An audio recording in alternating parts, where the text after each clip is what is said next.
How beautiful. Thank you, Tress. Good morning. Good morning. Sally reminded me of something when she shared the meaning of her last name, Bug. Bedbug. Bedbug, better yet. I learned the derivation of the word politics the other day. Poly comes from the Latin for many, and a tick is a blood-sucking bug.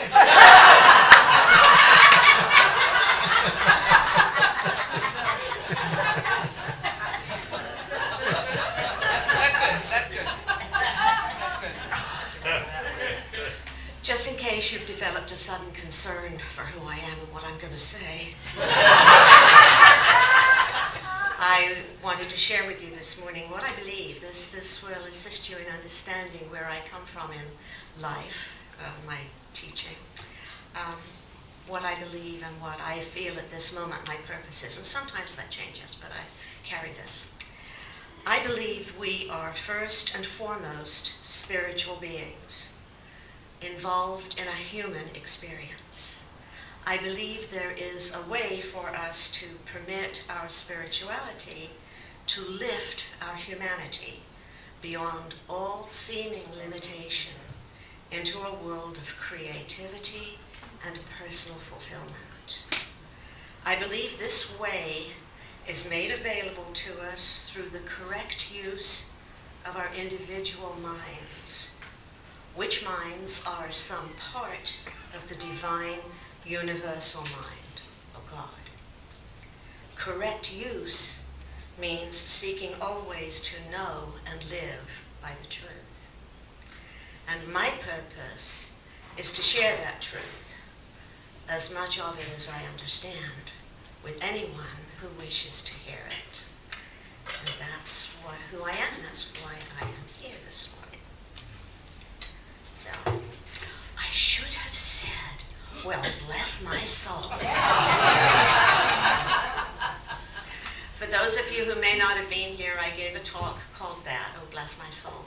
Because it's what my grandmother said when anytime anything new and interesting and wonderful came across her path or into her life, she would say that. She would say, oh, bless my soul. So how can I not stand up in front of all of you and look at you and not say, oh, bless my soul, because you are all so wonderful. In the newspaper, the blurb which I wrote, and couldn't remember what I said, said that I was going to talk about the most profound lesson that was hidden in the Bible, actually hidden in one of Jesus' stories. And he was a master at telling wonderful stories, allegories, in ways that would enable him to get his point across to all of the people that he was speaking with, mainly uneducated people. There were no real schools and real education, without at the same time insulting the learned people of his day. And I'm going to share just a part of one of those stories. And the challenge with sharing the Bible with people who you're not sure what their belief about it is that over the centuries, the Bible, not in and of itself, but the use of the Bible, I'll say, has done so much damage in so many different ways. There's the challenge of the misunderstandings. There's the challenge of the mistranslations. The Bible is not completely correctly translated. The misuse of the Bible by people in high places, I'll say, in high churches. And so there's a lot of that to get over. And as I said in the write-up, so many people no longer find the Bible to be relevant to their lives today. And I'd like to help you change that a little bit. I'm not a Bible thumper, but there are parts of the Bible that are so valuable. I've discovered that in my lifetime. When I was much younger, I had a very rude awakening about the Bible, I'll say.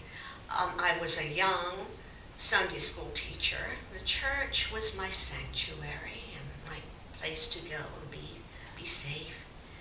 And I got talked into being a Sunday school teacher. Lovely little children sitting in rows. The churches had a special nave or something where the children were, little tiny desks.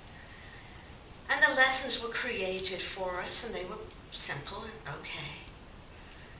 Until the day I found myself walking up and down between the children, being required to explain to them about what the devil could do to them if they were not good.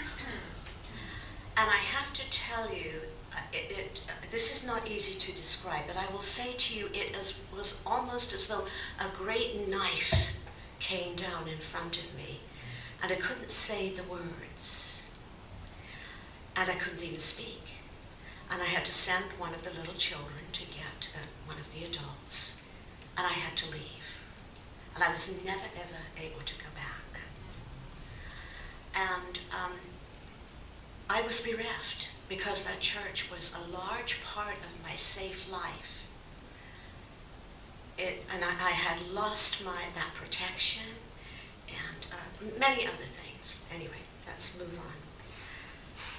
But it is also perhaps, and I didn't think of this until actually yesterday, it was probably the one major thing that propelled me into the ministry eventually. Because I kept on searching for something to replace what I had lost. The only problem was for me, it had to absolutely be the truth. It couldn't be what anybody else believed, although I was perfectly happy if they wanted to believe along with me. But it had to be truthful. It had to stand up to every question that I could ask it. And I went into many religions, all kinds of things, and never found what I was looking for until I got into metaphysics. In our church, it's sometimes called the science of mind, sometimes called religious science. There were many names for it, but it was basically metaphysics, the understanding of truth and the application of truth to our everyday lives so that we could live wonderful lives.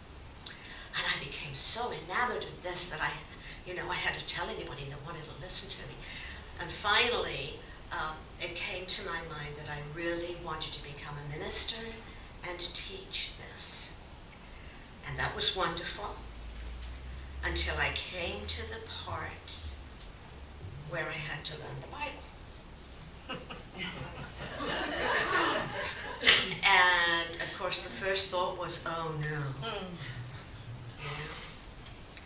But what I discovered as I was doing my required studies was that the Bible was full of wonderful information. There was factual history there. There were plays. The Bible had plays in it. If you understood that what you were reading was a play, it often made more sense. There was many exaggerations in the Bible. I came to learn that the Jewish people's way of being, their way of life, their way of talking was a huge, wonderful exaggeration. If there were, 150 people there were thousands. And my husband and I were fortunate enough to go to Egypt, and we found that they are still there that way. They are ebullient. They are so welcoming and wonderful, and they don't care where you came from. They want you to come and visit their house. We were actually on a tour, and this one wonderful woman was saying, well, you could skip the tour for a little bit. You could come to my house. You could have lunch at my house, and I could show you, and they were like that everywhere. And I realized that when you see and hear all of this exaggeration in the Bible, that's just their way of being. They're not lying. They're just having a wonderful exaggeration. But the part that became wonderful for me was when I got into the metaphysical Bible study. and it opened my eyes to the truth that is in the Bible that had been hidden from me for so long. Like many people, I never really took it exactly literally the way it was. I know people do, and I don't, decry that. But for me, it didn't work. It just flat out didn't work, especially after that one experience. Once you believe that the Bible is full of lies, that's hard to let go of. I had to work through that one. In my ministerial class, in this Bible study part, I soon realized that I am not of the temperament to read the entire Bible just to please my teacher. So I discovered a way around it that enabled me to act like I knew everything, and that was to go and buy a children's comic book Bible. They're wonderful. I recommend them. All the stories in color and beautiful. It's a wonderful way to learn all the stories in the Bible. I wasn't his easiest student, by the way. Really? Well, Yeah. he once invited me to leave my Monty Python humor at home before I come to class next week.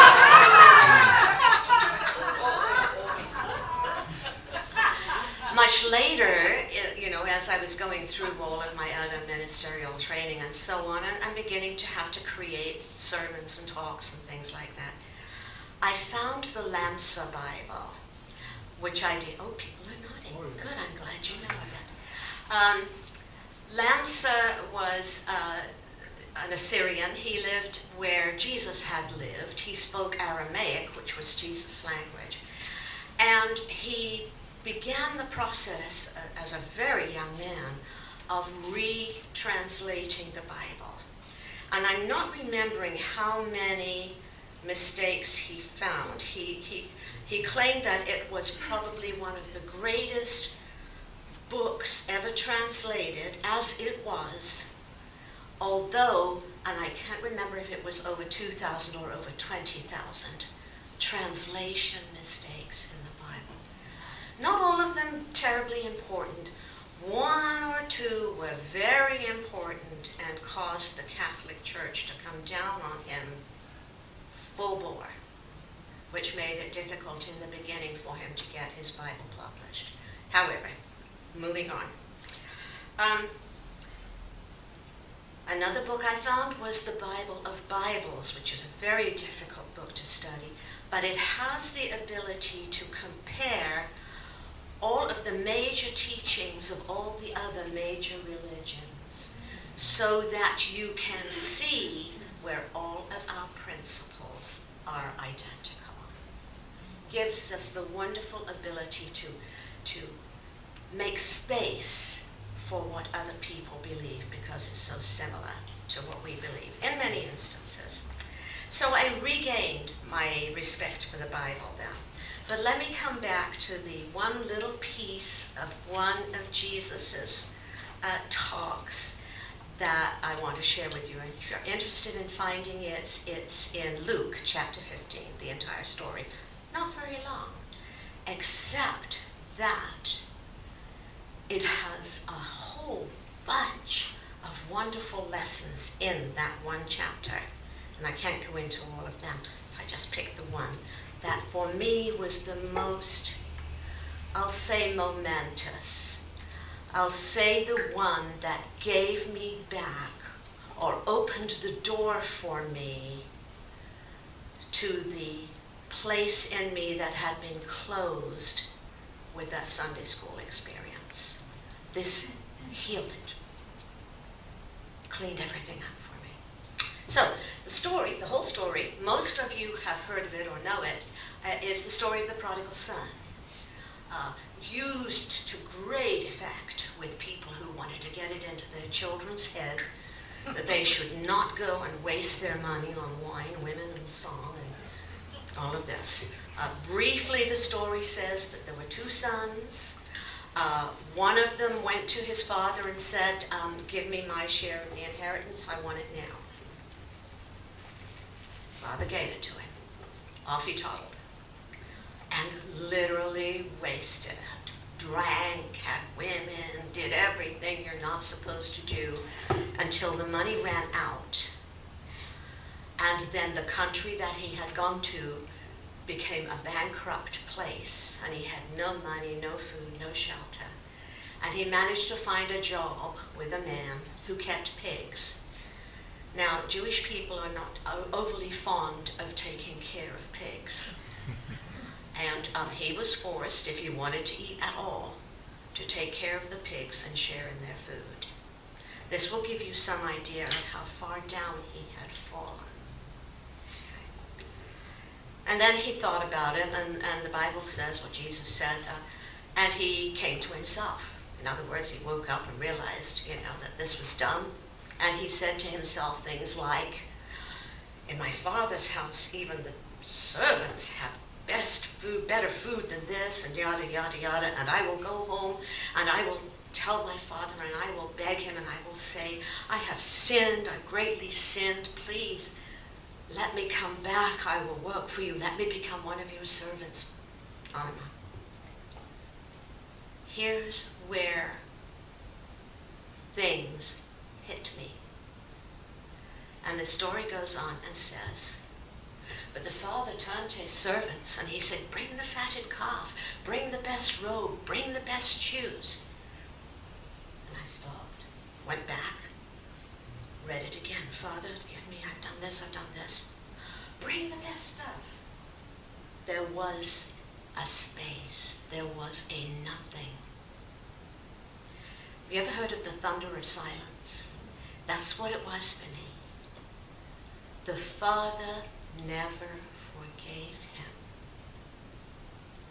Ignored what he had said.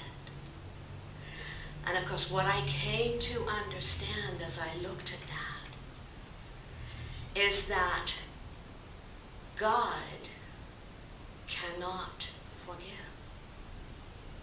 Now, we're not talking about an anthropomorphic God that has the same emotions as human beings do.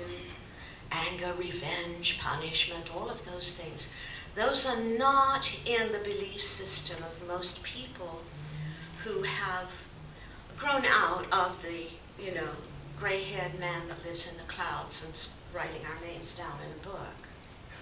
Most of us have let go of that. And we know of God, or I'll speak for myself.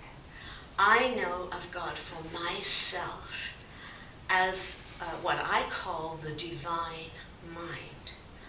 There is a mind, there is an intelligence, there is a love that is the universal presence, you'll use your name for it, that cannot take any notice of anything that is not in it. Science tells us that if there could be those two forces, the forces of pure love and evil or badness, the universe would come to an end. You can't have two forces like that, even though we've believed in that for centuries. It can't be there.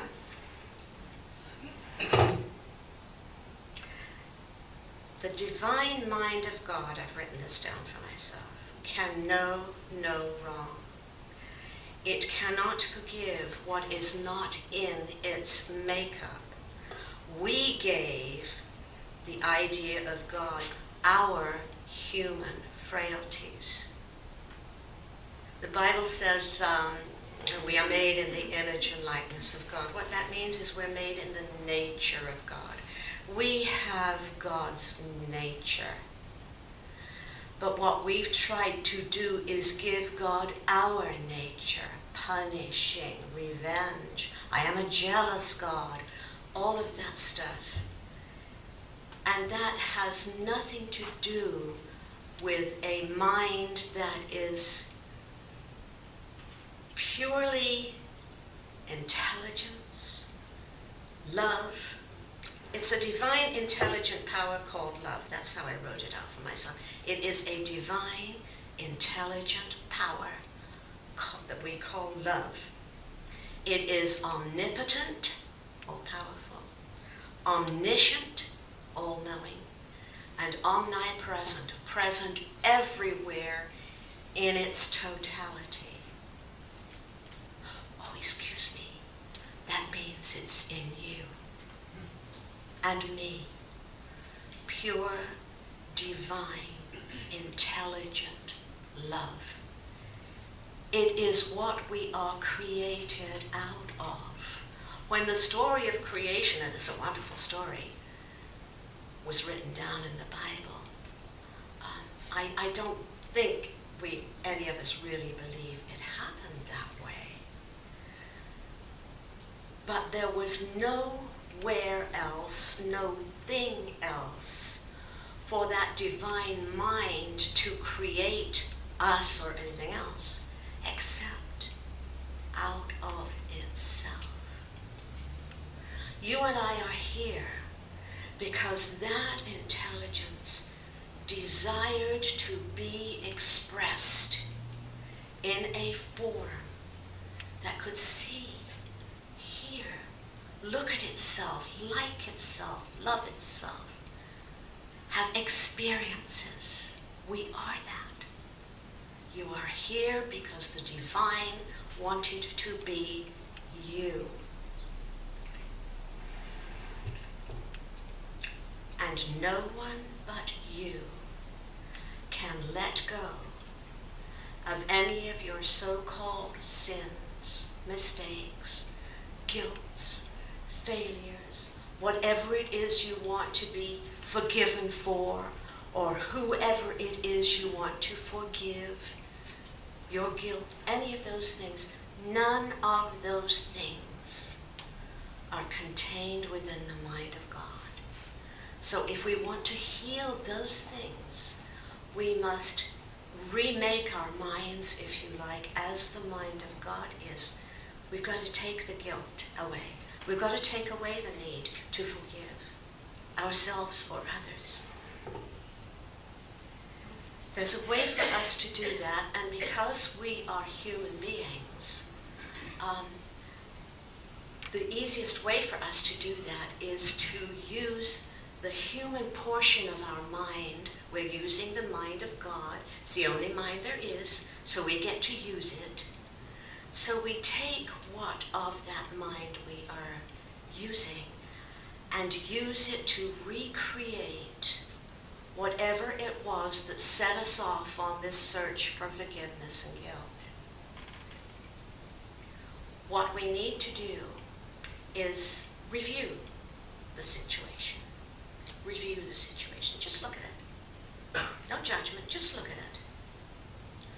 And then, in our minds, rewrite it. If someone has, I'll tell you the story of a woman who got a turn down. She was going for a job, she got turned down. And the person who wrote the letter said something about something that was not perfect about her. You know, not the quality they wanted. And she was hurt. And she wanted to forgive or do something about it. And it was suggested to her that she review the letter, make no judgment, and then rewrite it in a way that was respectful and loving. And then, having done that, reread it, and reread it, and reread it, until in her mind it took the place of the other letter. In other words, you review, you rewrite, and you repeal. You repeal. Now you may say this is just playing mind games. Maybe it is. Doesn't matter. That's the only thing you've got to use, is your mind. You've got to change your mind. And she did. And the outcome of it was about, I forget, I'm going to say 3 months later, she got another letter from the same company, from the same person, saying we have an opening that we think will fit you and the qualities that you presented to us the last time you were here. Okay. It's a true story. There is nothing but divine mind happening here. I don't care what is going on in your life. You are using a divine mind like the prodigal son who chose to use his divine mind to get his money out of his father and go have a grand old time. That was his privilege. We are not forbidden from using that divine mind rightly or wrongly. We do that. I do it all the time. It's usually a mistake that I can be forgiven for. But you keep rewriting those stories that you don't want to be part of your life. Because one of the other wonderful lessons that Jesus said was, let the dead past bury the dead. Do not keep dragging it around behind you. It only slows you down and messes everybody else up that comes in contact with your problem. And it's not their problem, it's yours. Let it go. God has no idea what you're talking about when you're in that stuff. Now, I have to tell you that I lost a person in my church the first time I spoke of this. A woman came up to me after the service, and I hadn't given this exact talk, but it was on the same subject. And she said, I cannot believe that you have said that God cannot forgive me. I cannot live without God's forgiveness. And unfortunately, I was not long enough in the ministry then to have enough understanding to help her with that. I did my best. But she packed herself up and her husband, and off they went. And I felt so sad about that. Not only for losing her, she was a lovely lady, but that she was going to carry guilt and things around with her until she could be convinced that God had forgiven her. When God doesn't even know of our mistakes. We're free to make as many as we want. Sounds good, doesn't it? Okay. All you can do is use your part of the divine mind of God and be what you really are. You are the mind of love itself in action as you. The banquet has been set. The best robes have been pulled out for you. The celebration is waiting. Let's live and love and laugh and be true to who we really are. And so it is. Yeah.